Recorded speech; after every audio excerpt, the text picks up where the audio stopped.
स्वामींच्या सन्निधानामध्ये एकूण 8 दिवाळ्या भक्तजनांनी साजऱ्या केलेल्या आहेत आणि त्या 8 दिवाळ्यांमध्ये नेवासा असेल, त्याच्यामध्ये जालना असेल, सिन्नर असेल, बीड आहे, अशा प्रकारची ठिकाणं येतात ज्या ठिकाणी स्वामींनी ही दिवाळी साजरी केलेली आहे।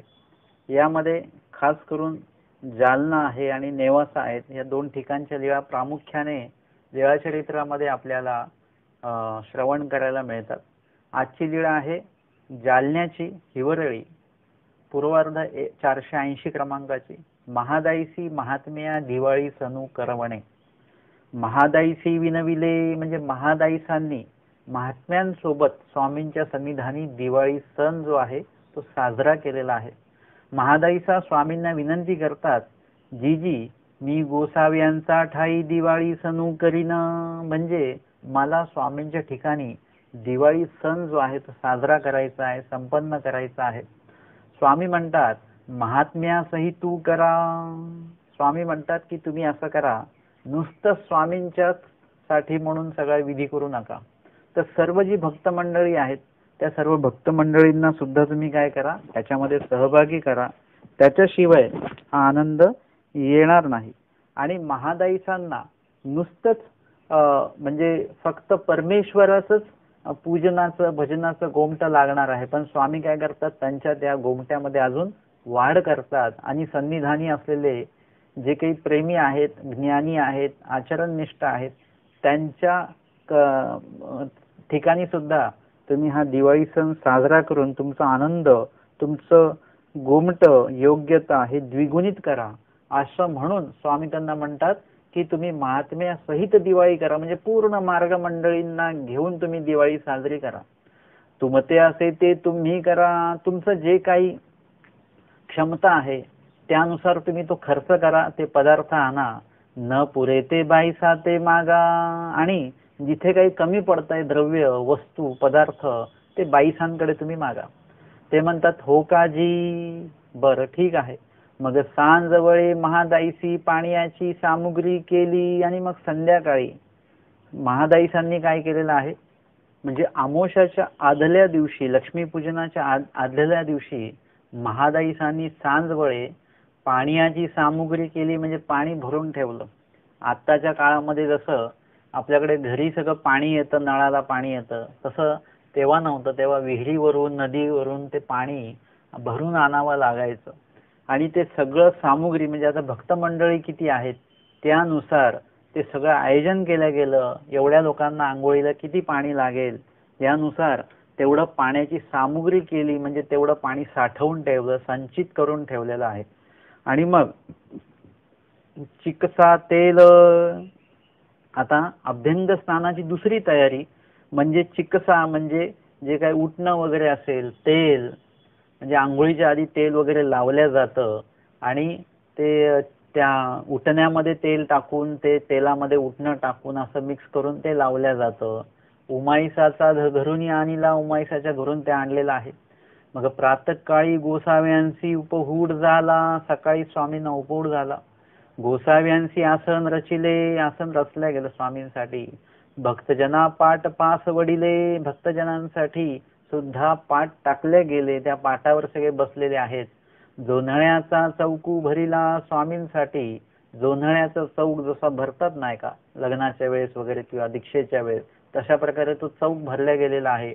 आणि मग गोसावी आसनी उपविष्ट झाले, स्वामी त्या आसनावर उपविष्ट झाले।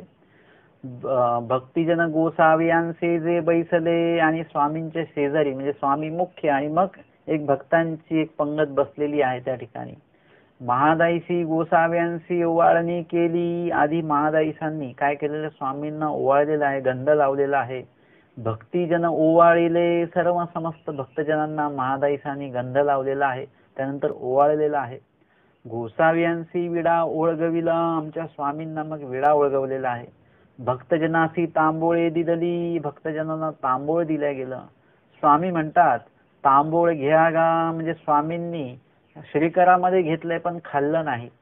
पंक्तीचा तो नियम आहे की सगळ्यांना वाढल्याशिवाय पंगत सुरू होत नाही, आणि सगळ्यांचं आटोपल्याशिवाय पंगत उठत नाही. स्वामींनी पाहिलं की सगळ्यांना विडा दिल्या गेलेला आहे आणि मग स्वामी म्हणतात, तांबूळ घ्या गा, घ्या सर्वांनी तांबूळ. मग गोसावी महादाईसासी तांबूळ दिलेले. महादाईसांना सुद्धा स्वामींनी काय केलेलं आहे, तांबूळ दिलेला आहे. गोसाव्यांशी मर्दना दिधली आणि मग स्वामींचं मर्दना झालेली आहे. उरल्या चिकसे आणतो आणि कुचिकसा घातला. उरल्या ते उठण्यामध्ये, सुगंधित उठण्यामध्ये अजून उठणं टाकलेलं आहे आणि तो भक्तजनांकडे मग दिलेला. आधी स्वामींचं उठणं वगैरे लावून मर्दना झालेली आहे. भक्तिजनी एकमेकांची अंगे उठिली. भक्तजनांनी एकमेकांची अंग उठिले, म्हणजे एकमेकांना उठणं लावलेलं आहे भक्त मंडळींनी. हा आनंद किती सुंदर आहे, एकदम खूप सुंदर हा सण स्वामींच्या सन्निधानी महादाईसांमुळे म्हणा, महादाईसांना ते स्फुरलं, परमेश्वराने ते स्फुरवून दिलं. आणि इतक्या वर्ष समजा महादाईसा कर्मराटीमध्ये, कर्मराटीच्या लोकांमध्ये अशा प्रकारे दिवाळी वगैरे साजरा करत असतील, परंतु आजच्या दिवशी स्वामींच्या सन्निधानी, स्वामींच्या समोर, स्वामींच्या आणि भक्तजनांच्या सर्वांच्या सहवासामध्ये एक वेगळा दिवाळी पर्व जो आहे तो महादाईचा या ठिकाणी साजरा करताना आपल्याला दिसतात. आणि त्यामध्ये सर्वच भक्त मंडळी जे आहेत ते सुद्धा सहभागी झालेत. सगळेजण आनंद घेत आहेत. त्यांनी सुद्धा अशा प्रकारची दिवाळी घरी तर केलेलीच असेल, पण अशा प्रकारची दिवाळी मात्र त्यांनी अजूनपर्यंत साजरी केली नसेल, की घरी आपलं उठणं आपणच लावून घ्यायचं, 4 लोक घरचे असणार आहेत वगैरे. परंतु इथे एवढी सगळी भक्त मंडळी आहेत आणि सगळ्यात विशेषतः म्हणजे परमेश्वर चक्रधर स्वामी स्वतः उपस्थित आहेत आणि त्यांच्या उपस्थितीमध्ये हा आनंद इथे साजरा करण्याचं भाग्य या सर्वांना लाभलेलं आहे. सगळेजण एकमेकांना उठणं वगैरे लावतायत, आनंदी आनंद आहे. आम्ही पण म्हणजे आता आम्ही इथे जेव्हा मोठ्या आश्रमामध्ये होतो तेव्हा मोठ्या आश्रमामध्ये दिवाळीचा आनंद काहीतरी वेगळा असायचा. आम्ही सुद्धा एकमेकांना उठणे लाव वगैरे वगैरे असं, म्हणजे तो जो सर्वांनी सामूहिक मिळून जो काही आनंद असायचा, एकमेकांना भेटणं, एकमेकांना शुभेच्छा देणं वगैरे, जो काही पूर्ण मार्ग मंडळीतल्या, म्हणजे त्यावेळेस कुणी बाहेरचं यायचं अशातला भाग नाही, फक्त मार्गातलेच लोक असायचे, पण एकमेकांमध्ये एकमेकांना काय करायचा, आनंद, शुभेच्छा वगैरे त्या द्यायच्या. ती दिवाळी काहीतरी एक वेगळी होती. आणि इथे सुद्धा तो आनंद जो आहे तो मी इथे, तो काय बोलतात ना त्याला, अनुभवू शकतो मी, की या ठिकाणी कसं वातावरण असेल. कारण की अशाच प्रकारचं वातावरण मार्गामध्ये सुद्धा असतं. आणि म्हणून तो आनंद कुठेतरी असं वाटतं की हा आनंद जेव्हा आम्ही लीळेमध्ये वाचतो आहोत तेव्हा कुठेतरी असं वाटतं की खरोखरच आपण ह्या आनंदामध्ये जर का असतो, आपण सुद्धा स्वामींच्या सोबत असतो, आपण सुद्धा स्वामींचं ते अभ्यंग स्नान, उठणं लावणं, परत जे काही स्वामींच्या ठिकाणी भजन पूजन झालेलं आहे, सगळ्यामध्ये त्या अवसराच्या वेळेला आपण जर का त्या ठिकाणी उपस्थित असतो तर किती आनंद झाला असता, किती एक वेगळा आनंद असता. आज आपण कितीही महागड्या वस्तू, कितीही महागडे कपडे, अलंकार वगैरे, तुम्ही जे काही जगाच्या पाठीवरची कुठली पण वस्तू आजच्या दिवशी तुम्ही घ्या, दिवाळीच्या दिवशी तुम्हाला आनंद वाटेल, ते तर निश्चित आहे. परंतु तुम्ही स्वामींच्या सन्निधानातल्या दिवाळीचा आनंद मात्र तुम्ही नाही घेऊ शकत. तो जो आनंद आहे, ती जी लेवल आहे आनंदाची, तो जो स्तर आहे, तो आम्ही आत्ता अनुभवू नाही शकत आहे. आम्ही कितीही महागडे पदार्थ खाल्ले तरी सुद्धा तो आनंद येणार नाहीये तुम्हाला.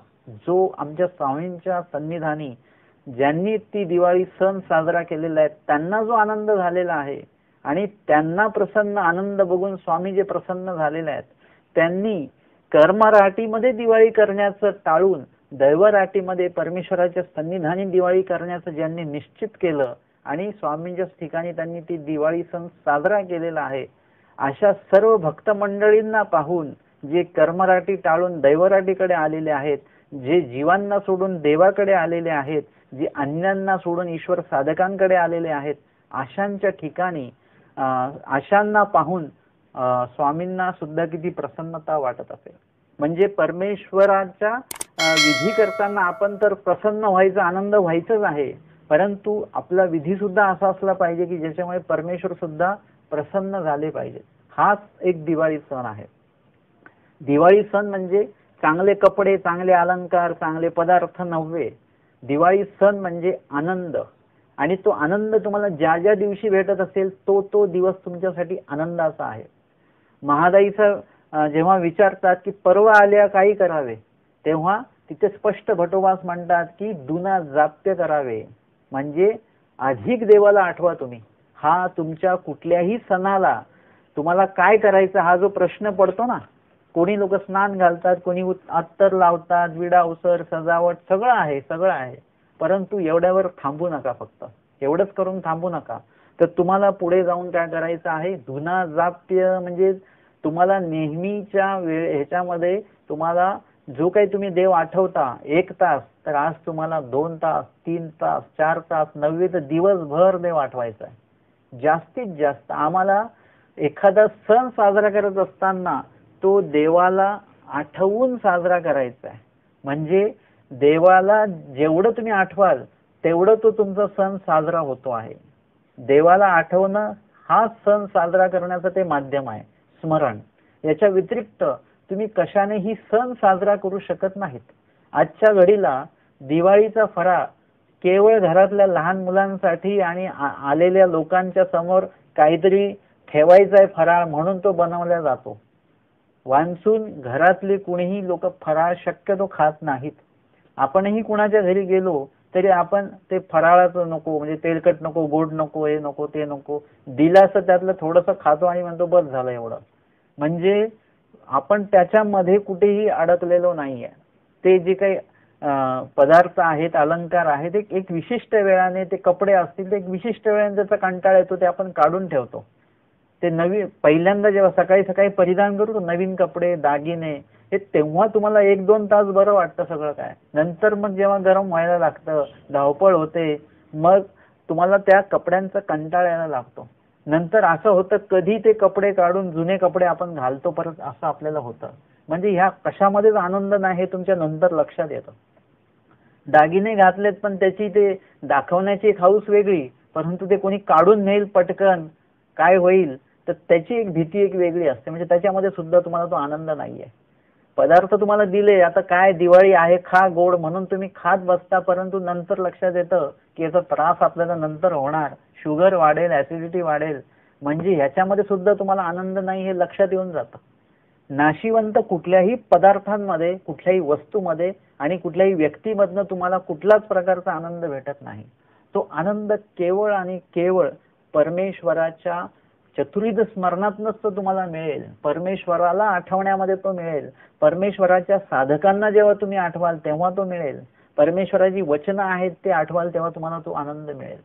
परमेश्वराने निरूपण केलेले जे काही मुख्य मुख्य अशी प्रवचन आहेत, काही स्थानं आहेत, डोमेग्राम, पैठण सारखी वगैरे, त्या ठिकाणचे जेव्हा तुम्ही लीळा आठवाल तेव्हा तुम्हाला तो आनंद मिळेल. म्हणजे परमेश्वराच्या संदर्भातलं जी पण आठवण तुम्हाला येईल, दृष्टांत, वचन, ईश्वर साधक, साध्वी, एखादं निरूपण, एखादी सेवा, एखादं शिक्षापन, काही पण जे तुम्हाला आठवेल ना, त्या माध्यमातून तुम्हाला आनंद मिळेल. आणि तो आनंद इतका निर्भेळ, इतका म्हणजे तो काही इतका, तो आनंद शाश्वत असणार आहे. तो कुठेही न नासणारा आनंद आहे. कधीच तो आनंद नासणार नाही. परंतु तो आनंद जर का तुम्ही घेतला तर तुमचे अनेक दुःखरूप कर्म मात्र नासणार आहेत. तो आनंद कधीही कमी होणार नाहीये. परंतु तो आनंद जर का तुम्ही घेतला तर तुमचे अनंत दोष मात्र कमी होणार आहेत. तो आनंद जेव्हा तुम्ही घेणार आहात तेव्हा तो आनंद तुम्हाला कधीही खाली येऊ देणार नाही. परंतु तुमच्या वाईट कर्मांचा जो आलेख आहे तो मात्र त्याच्यामुळे खाली येणार आहे. हा आनंद घेत असताना तुम्ही ऊर्ध्व होत राहता. आजच्या दिवाळीमध्ये तुम्ही काय अलंकार घेतले, काय कपडे घेतले ह्याचा हिशोब करूच नका. आता आजच्या दिवाळीमध्ये आपण देवाचं किती विधी, किती आचरण केलं आणि त्याच्यामुळे आमची किती योग्यता वाढली. ते अलंकार कधीतरी त्याचे जी भावाची त्याच्या घसरण होऊ शकते त्या अलंकाराच्या. ते कपडे आज जे घेतले ते उद्या जुने होणार आहेत, ते पुढच्या दिवाळीला तुम्ही घालणार नाही आहात. परंतु परमेश्वराचा आनंद, परमेश्वराचा विधी दिवाळीच्या या दिवसामध्ये तुम्ही अधिक प्रमाणामध्ये जर का केलात तर त्याच्यामुळे तुमची जी योग्यता वाढणार आहे ती योग्यता कधी कमी होणार नाही. तुमच्यातले आणि परमेश्वरामधलं जे अंतर आहे ना, ते अंतर याच्यामुळे कमी होणार आहे. म्हणजे अशा प्रकारचा आनंद आपल्याला घेता आला पाहिजे. आणि हा आनंद सन्निधानातले भक्त घेत आहेत, या वेगळं भाग्य काय त्यांचं. ते कुठेही सन्निधानातले भक्त, म्हणजे तुम्हाला मी आठवण सांगेन मार्गातली, की आम्ही संवत्सरला होतो, वांबोरीला पण होतो. तर काय व्हायचं की दिवाळीला सगळे लोक घरी जायचे, कारण की बहुतांशी सगळ्या लोकांना घरी बोलवलं जायचं. काही मंडळी जे ते आम्ही घरी जायचो नाही. मग जे लोक घरी जात नसायचे, मग त्यांना घरी गेले असते तर त्यांना काय मिळालं असतं, कपडे मिळाले असते वगैरे. परंतु घरी न गेल्यामुळे त्यांना, म्हणजे त्या काळामध्ये बरं का, 1996 ची गोष्ट आहे, की त्या काळी कपडे भेटण्याला खूप महत्व असायचं. आत्ता सारखं नाही की कधीही कपडे भेटतात आपल्याला, कधीही कपडे आपल्याला मिळतात, तसं नव्हतं. त्यावेळी कपडे भेटणं म्हणजे खूप दुर्मिळ असायचं. कधी काळीच कपडे मिळायचे, खास करून दिवाळीलाच कपडे मिळायचे. त्यावेळेला दिवाळी व्यतिरिक्त कपडे घेण्याची रूढीच नव्हती. आता तसं काही राहिलेलं नाहीये. आणि त्यावेळेला मग काय व्हायचं की मामाजी काय करायचे की सगळे मामाजींना जेवढं काही दान आलेलं असायचं वर्षभराचं, ते सगळं मामाजी असं बाहेर, शॉल असेल, कपडे असतील, काय काय असेल, सगळं असं मामाजी बाहेर पडवीमध्ये मांडायचे आणि आम्हाला सांगायचे, ज्यांना जे पाहिजे ते घ्या, जे पाहिजे ते घ्या, हेच घ्या असं नाही, जे पाहिजे ते घ्या. आणि एकाने एकच वस्तू घ्यायची फक्त. म्हणजे आम्हाला ती एक वेगळीच दिवाळी असायची. आता ते जे, म्हणजे मामाजींच्या वस्तू, एखादी मामाजी प्रसन्नतेने आम्हाला ती वस्तू देतायत आणि ती आम्हाला मिळते, आणि आम्ही मग ती वर्षभर आपलं नेहमीच किंवा दाखवत राहायची की ही मामाजींनी दिलेलं आहे, मामाजींनी दिलेलं आहे, आम्हाला दिवाळीला मिळालेलं आहे. याचा एक आनंद काहीतरी वेगळाच असायचा. अर्थातच त्या ठिकाणी कधी कधी आपण काही घेतलं जरी नाही तर मामाजी स्वतः सांगायचे की अरे हे तू घे, हे घे तू, हे तुला उपयोगी जाईल वगैरे. म्हणजे ही जी आपुलकी होती की जे घरी दिवाळीला जाणार नाहीये, तो आनंद मार्गातल्या लोकांना असायचा, बाबांना असायचा, मोठ्या बाबांना असायचा, मामाजींना असायचा, की ही मंडळी दिवाळी, मार्गाची दिवाळी सोडून हे कुठेही गेले नाहीत आणि इथेच थांबले. त्याच्यामुळे त्यांना सुद्धा एक आनंद असायचा. आणि तो आनंद, त्यांचा आनंद, आमचा आनंद, असा मिळून एक आनंद एक तयार व्हायचा. तो मी म्हटलं जे तुम्हाला की मी हे का अनुभवू शकतो, कारण की मार्गामध्ये ते आम्ही अनुभवलेलं आहे. त्याच्यामुळे कुठेतरी स्वामींच्या सन्निधानी कशी दिवाळी झाली आहे आणि कशी ती भक्त मंडळी तो आनंद घेत आहेत, आणि तो आनंद घेताना स्वामी सुद्धा का प्रसन्न होतात आहे की स्वामी बघतात की हे एवढ्या वर्ष जन्मोजन्मी आणि ह्या जन्मामध्ये सुद्धा कैक वर्ष यांनी कर्मराटीमध्ये दिवाळी साजरी केलेली आहे. बघा, बहुतांशी खूप लोक जे असे आहेत की दिवाळीच्या दिवशी आपलं घर सोडून दिवाळीचे 4-5 दिवस भाऊबीजेपर्यंत ते मार्गामध्ये जाऊन राहतात. अशी लोक सुद्धा आहेत बरं का, अशी वासनिक, की जे मार्गामध्ये जाऊन दिवाळीचा आनंद घेतात. आणि काही लोक जे आहेत ते अजिबात घर सोडत नाही. त्यांना सांगितलं की बाबा मंदिरामध्ये प्रसाद वंदन आहे, निरोपण आहे, पण ते म्हणत नाही दिवाळी आहे, मग संध्याकाळी घरातनं बाहेर पडता येत नाही, दिवे लावायचे असतात वगैरे वगैरे. आता हे जे आहे सोडताच येत नाही लोकांना, प्रपंच सोडता येत नाही. म्हणजे आमची दिवाळी जी साजरी आहे ती मार्गात झाली पाहिजे, साधू संतांच्या, वासनिकांच्या संपर्कामध्ये राहून, सोबत राहून आमची ती दिवाळी साजरी झाली पाहिजे. अशा प्रकारचा ध्येय तुम्ही मनामध्ये ठेवा. तुमच्या घराच्या बाहेर काही दिवे लावायचे ते लावा, परंतु तुम्ही मार्गाशी पण संबंधित व्हा, वासनिकांशी संबंधित व्हा, धर्मचर्चा करा, धर्मवार्ता करा, आणि अशाही प्रकारे दिवाळी साजरी करू शकता. स्वामी बघतात की हे कर्मराटीमध्ये दिवाळी साजरी करणारे ही जी मंडळी आहेत, आज ही कर्मराटीची दिवाळी सोडून आज दैवराटीमध्ये आलेत, आमच्या सन्निधानी आहेत, आमच्या सोबत दिवाळी साजरी करण्याचं उद्दिष्ट मनामध्ये बाळगून या ठिकाणी आनंद घेत आहेत. देवाला त्याचाही आनंद असतो, त्याचही प्रसन्नता परमेश्वराला असते. आणि त्याच्यामुळे सुद्धा त्या संबंधित जीवांची, स्वामींच्या संबंधित असलेले, सन्निधानी असलेले त्या जीवांची योग्यता वाढते. या ठिकाणी सगळे जण जे आहेत एकमेकांना ते उठणं लावतायत, सगळा आनंद घेत आहेत, आणि मग एकमेकांचे माथे माखिले सगळ्यांनी एकमेकांच्या डोक्याला वगैरे सुद्धा तो चिकसा वगैरे सगळा तो लावलेला आहे. मग गोसाव्यांची सोंडीवरी आसन, आणि मग स्वामींना सोंडीवर आसन झाले, म्हणजे उंच भागावर स्वामींना आसन झालेले आहे. सोंडी म्हणजे मी तुम्हाला आता स्पष्ट सांगतो की पायरी चढत असताना दोन्ही बाजूंनी हात ठेवण्यासाठी जी काही असं एक रेलिंग सारखं बनवलेलं असतं आणि त्याच्यावर हात ठेवून आपण पायऱ्या चढत असतो, म्हणजे त्याचा आधार घेऊन पायऱ्या चढत असतो. तर ते जे काही हात ठेवण्यासाठी जे तयार केलेलं आहे त्याला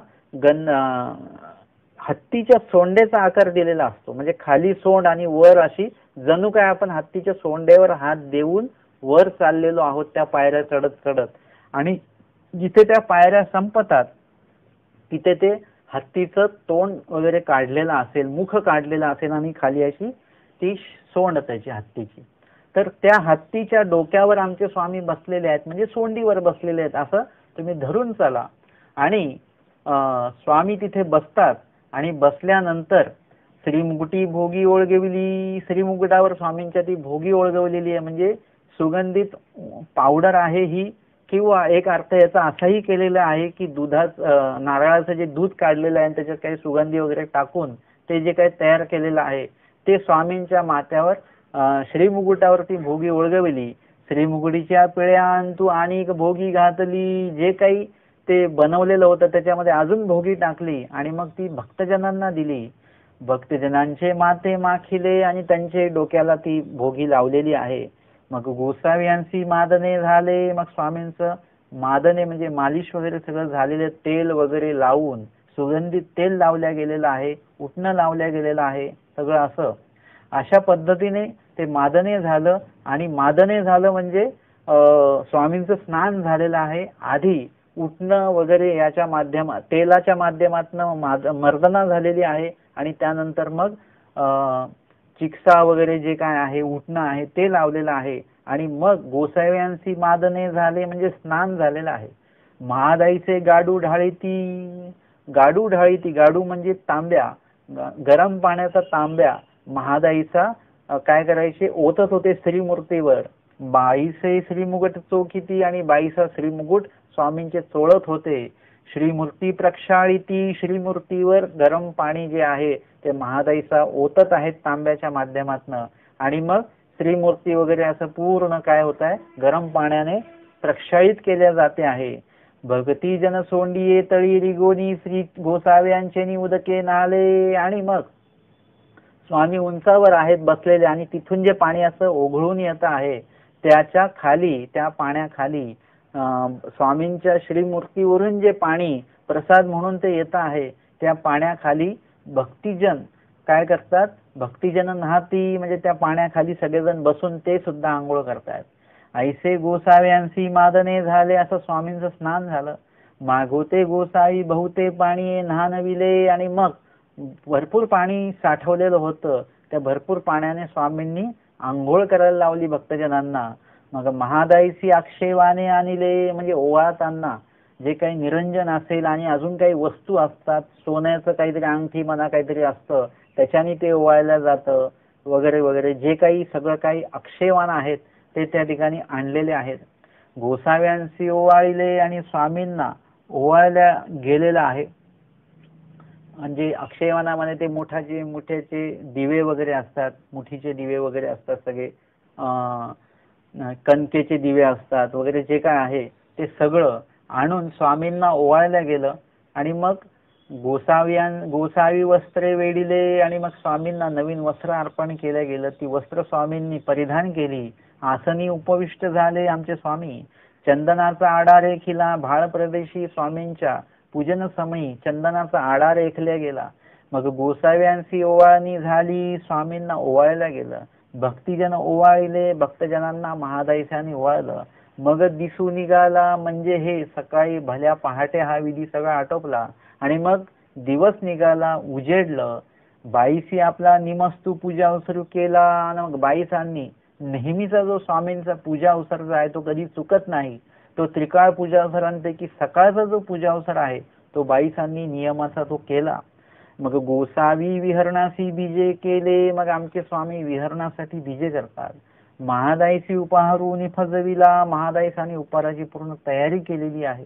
गोसावी विहरणोनी बीजे केले, आमचे स्वामी विहरण आटोपून मग मठामध्ये येतात. पूजा सुरू झाला, स्वामींचा पूजा अवसर संपन्न होतो. गोसाव्यांशी ताट झालं स्वामींचं, ताट वाढल्या गेलं. भक्तजनाशी ठाये झाले, भक्तजनांना सुद्धा पंक्ती भक्तजनांच्या बसलेल्या आहेत त्यांना सुद्धा वाढल्या गेलेलं आहे. मग महादाईशी ओवाळले, पुन्हा भोजन समयी महादाईसांनी स्वामींना ओवाळलेला आहे, गंध लावला. मग स्वामींचं भोजन झालं. भक्तजनाशी जेवणे झाली, भक्तजनांची जेवणे झाली. गुळा विडा झाला, म्हणजे स्वामींचा गुळणा झाला, विडा झाला. ऐसा गोसाव्यांशी भक्तजनासहित दिवाळू सणू झाला. असा स्वामींचा भक्तजनांसहित या ठिकाणी दिवाळी सण संपन्न झालेला आहे आणि सर्व भक्त मंडळींनी ह्या दिवाळीचा आनंद घेतलेला आहे. अशा प्रकारचा हा जो सण स्वामींच्या सन्निधानी महादाईचा आणि इतर सर्व भक्तजनांनी काय केलेला आहे, तो आनंद सण साजरा केलेला आहे. तर आजच्या सत्रामध्ये आपण या ठिकाणी 2021च्या या दिवाळी सणाच्या निमित्ताने आपण पूर्वार्ध 480 क्रमांकाची महादाईसी महात्म्या दिवाळी सणू करवणे ही जालन्या संबंधित ही लीळा आपण या ठिकाणी श्रवण आणि मग चिंतन केलेली आहे. दंडवत हो.